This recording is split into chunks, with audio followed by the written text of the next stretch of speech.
Merry meet and welcome.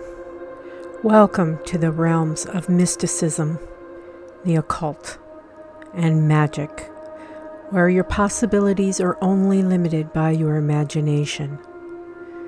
Welcome to the witch's cauldron and discover the knowledge you seek. Gather round the cauldron and even stay for a spell. Brightest blessings to you. Merry meet and welcome to the Witch's Cauldron. My name's Paula. Today's video is on the new moon in Sagittarius on November 23rd, 2022. Now, you guys know I always have to back up just a little bit on these videos because I want to try and capture as much of the energies in play. I'm not going to, repeat stuff in my last video.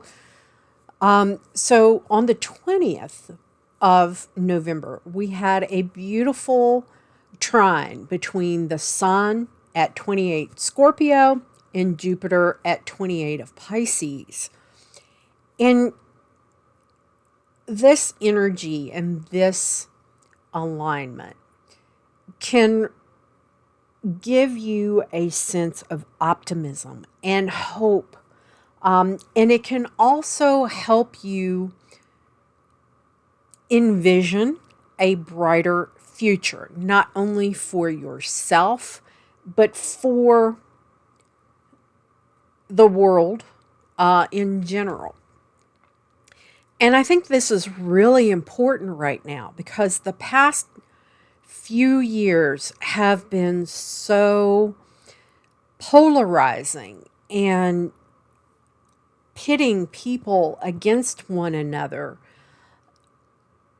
And, the really loud voices on one extreme or the other extreme, drowning out the 90% of us in the middle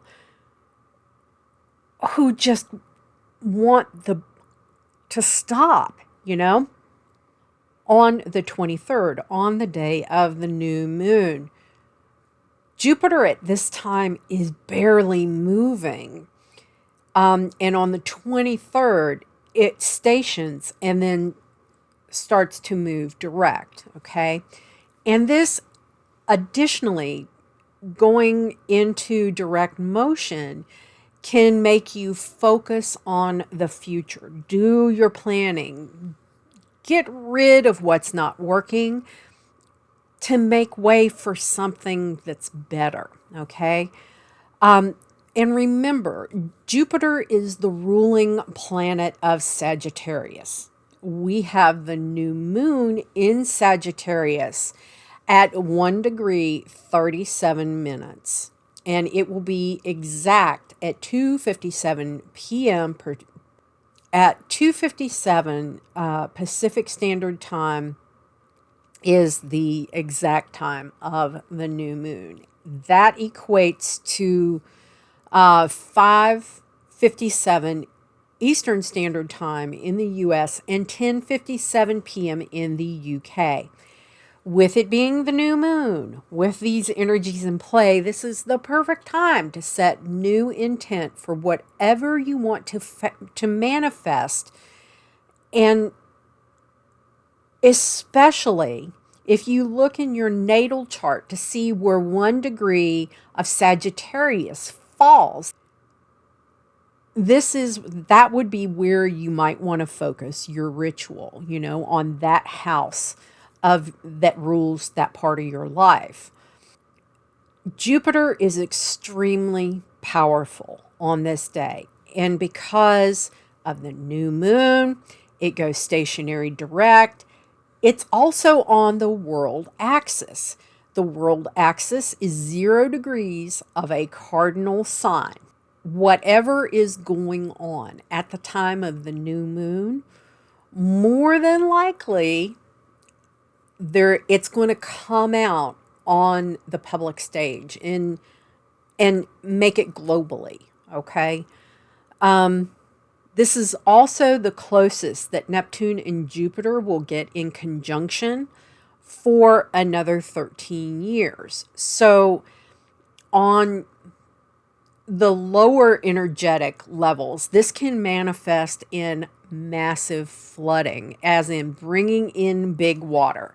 And, it can also increase Jupiter and oil, Neptune, price, and then further worsen inflation. And so the best way to kind of combat the kind of shadowy side of things is to focus on your spirituality. It's a combination of mysticism, Neptune, and then charity, kindness, things of that nature. And that's particularly important considering everything else that's going on in the world. And you may be feeling you may find yourself holding more compassion in your heart for an opposing view that you never really thought that you could have. For those of you who are magical practitioners, you're going to want to pay attention here. The new moon, as I said, on the east coast of the U.S. will occur at 5:57 p.m. I'm looking on my phone at my iLuna app, which is kind of like my go-to app for this. The moon that day will be void of course from 1:15 until 3:15 p.m. Eastern in the U.S. For those of you in the U.K., this means that the moon will be void of course from 6:15 p.m. until, doing math here, 8:15 p.m. So plan your ritual accordingly. From, the UK time, you can figure out, that's Greenwich Mean Time. You can figure out where the moon will be void, when the moon will be void, of course, based on where you are located. During the new moon, we will have 7 planets in mutable signs. This will be the Sun, the Moon, Mercury, and Venus are in Sagittarius.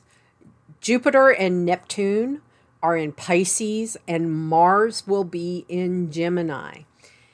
And mutable signs, if you remember, are the change, the energy of change, okay? They're the ones that are the more unpredictable parts of the elements. Your fixed signs, those are just what they say, like me, I'm a Leo, pretty set in my ways. And those that are cardinal are at the beginning of a season, okay? So those cardinal signs are good for initiation and, starting things. But the mutable ones are really kind of unpredictable, and they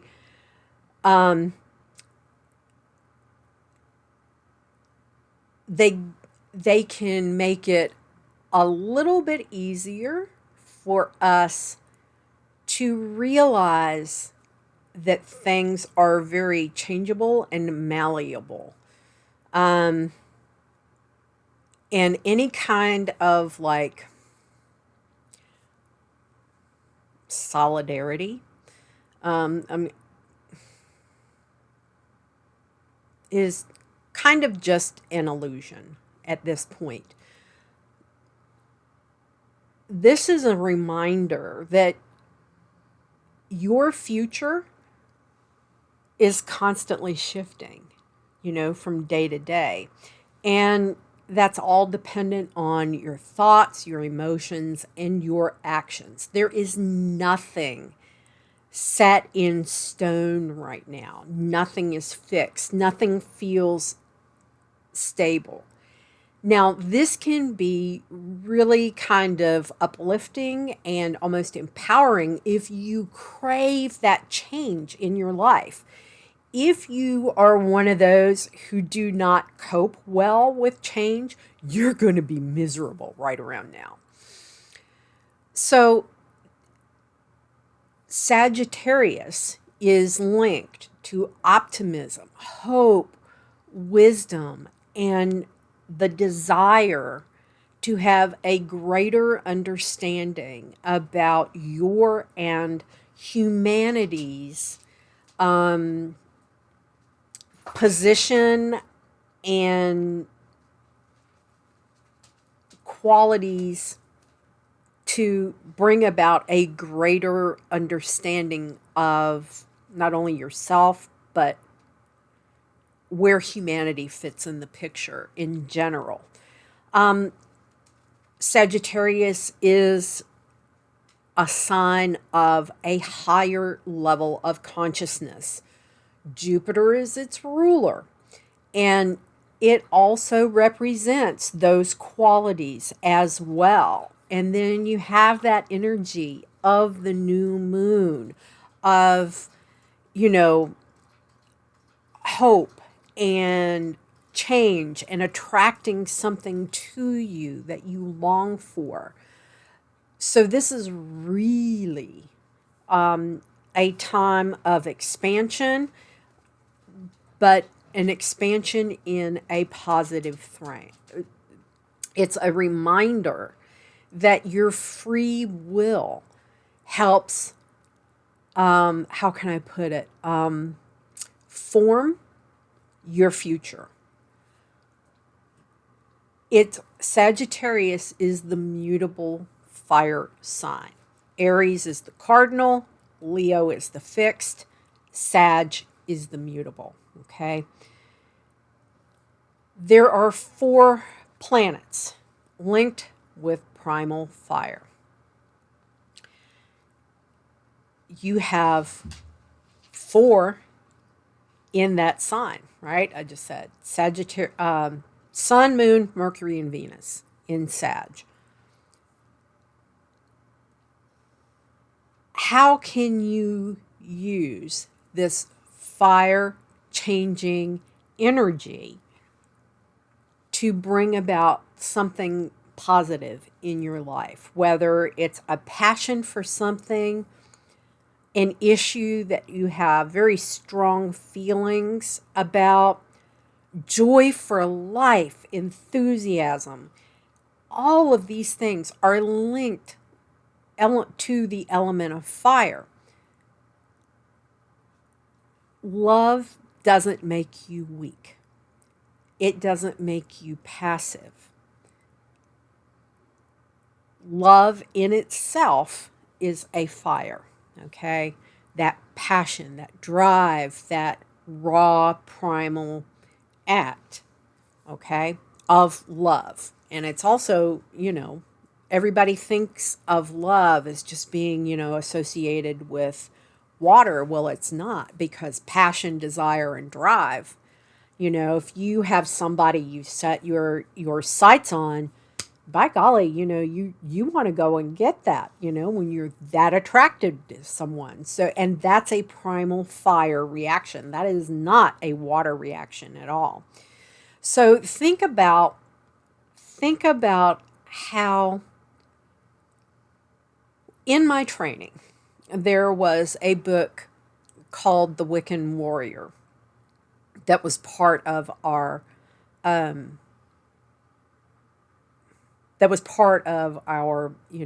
teachings and curriculum in the coven that I belong, in the trad where I belong. Being a warrior or a spiritual warrior, you don't want to be a doormat, okay?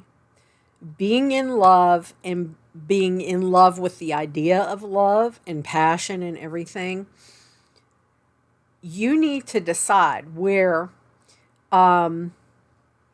where you're going to draw the line in the sand. Okay, this is that kind of energy.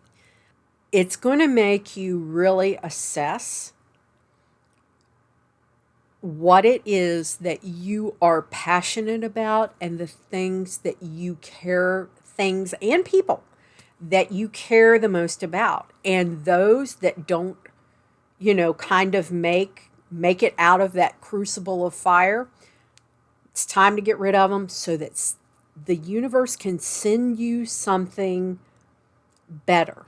That fire energy is not about being the victim. This is, there is a reason why the wands are a part, in the tarot that are associated with the fire element.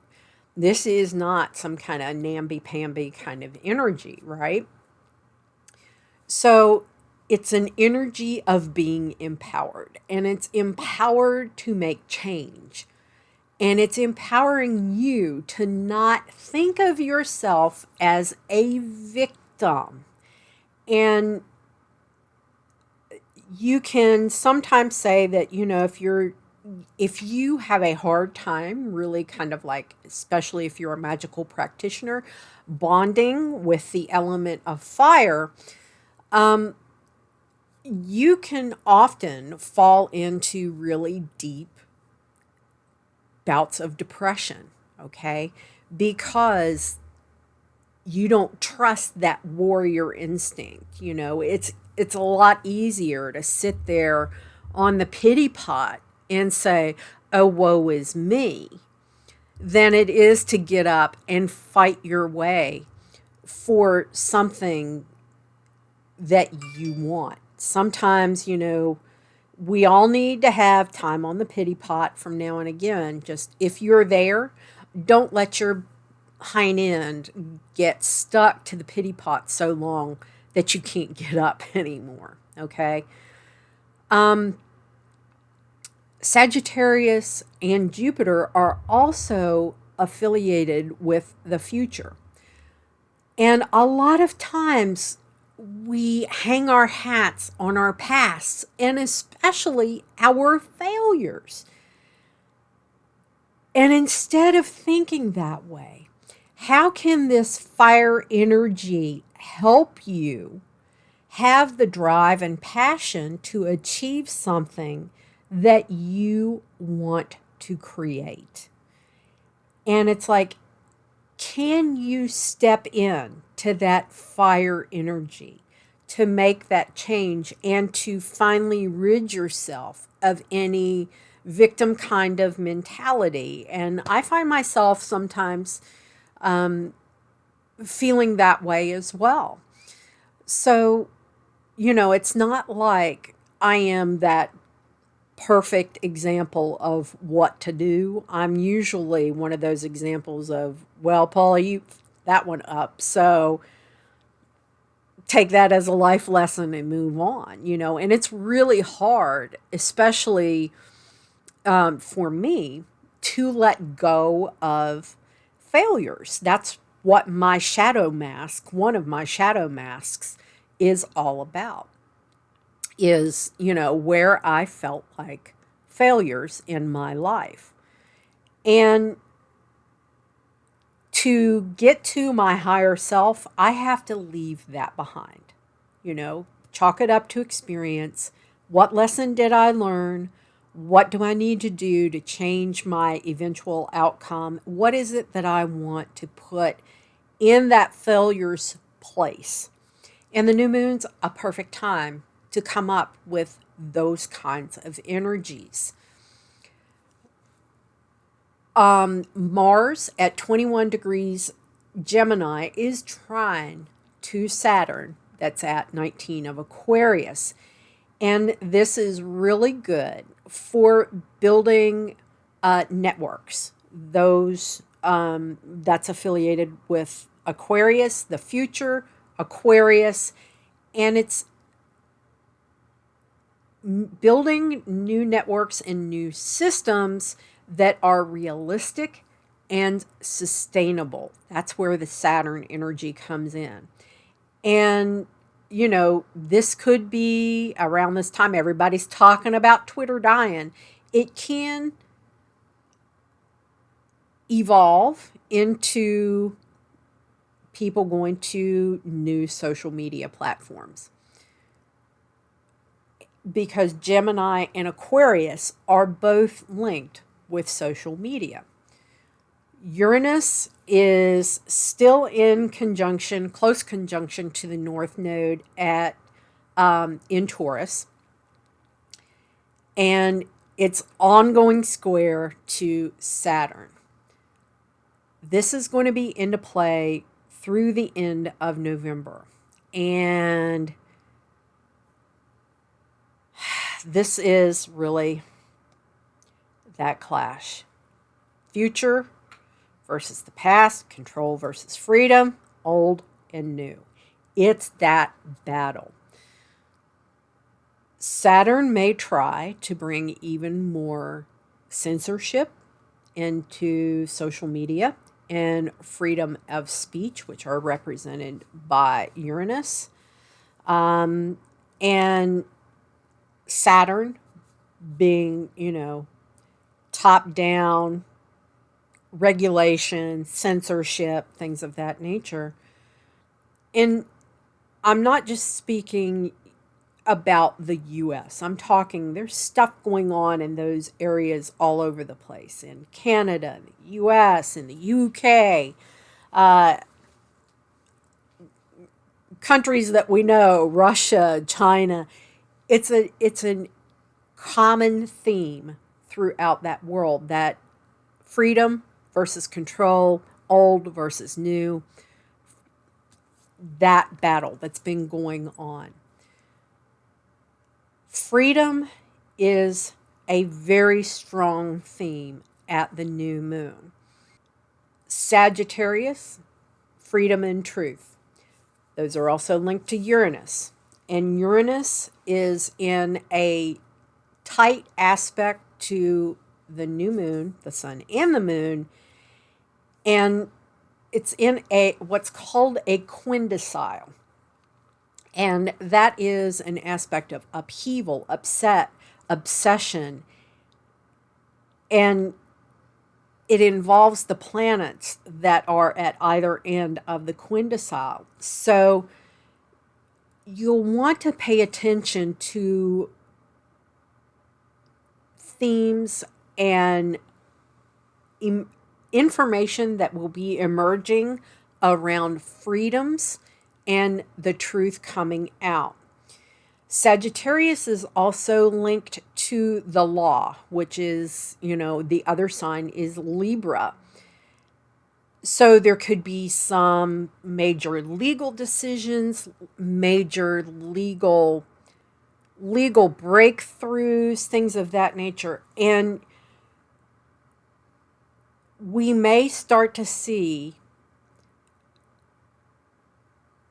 a stronger sense of self and what your future can look like.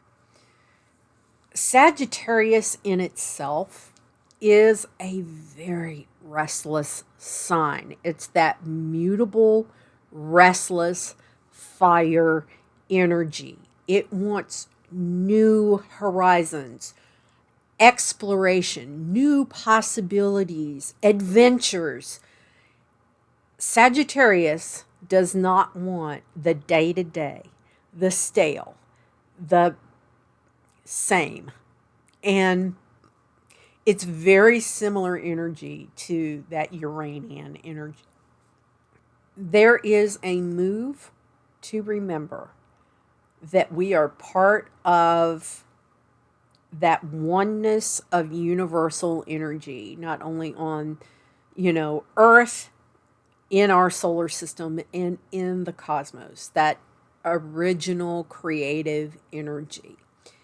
And it's a very powerful portal to change and make significant change in your future and how you view your future.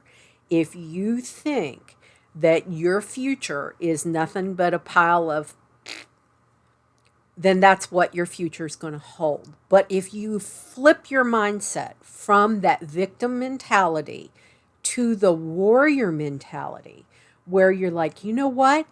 I'm not going to be a doormat anymore. I'm going to fight for what I am passionate about and embrace that mutable fire energy. You will have a very, very successful new moon and have that spark and that fire to manifest what it is that you want for your future. Okay? And with that, my friends, I hope you enjoyed the video. If you did, give it a thumbs up. Consider subscribing to the channel. If you aren't already, turn on your post notifications bell to all. And if you like the content on my channel, consider becoming a member of the channel. There are 2 levels.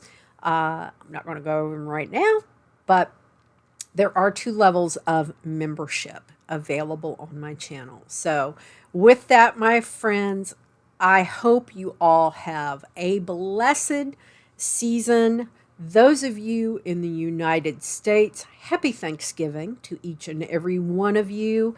I hope that you and your family are safe and have everything that you need. And with that, my friends, as I always say, merry we did meet, merry we will part until we merry meet again. Be well and walk in love and light, everybody. Bye.